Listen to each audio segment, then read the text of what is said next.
find x. The equation is 4 minus 3x by 2 equals to 3x plus 5. So we can make common things, like first we can make LCM. So LCM is 2. 2 times 4 is 8 minus 3x equals to 3x plus 5. Okay. Now we can multiply this one. It means 2 times 3x plus 5. So 6x plus 10 equals to, here is 8 minus 3x.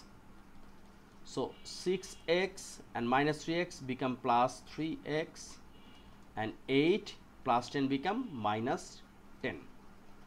So 9x plus 3x is a 6x plus 3x is a 9x, and 8 minus 10 is a 2. Now we can divide both sides by 9.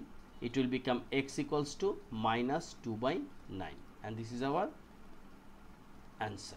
Thank you.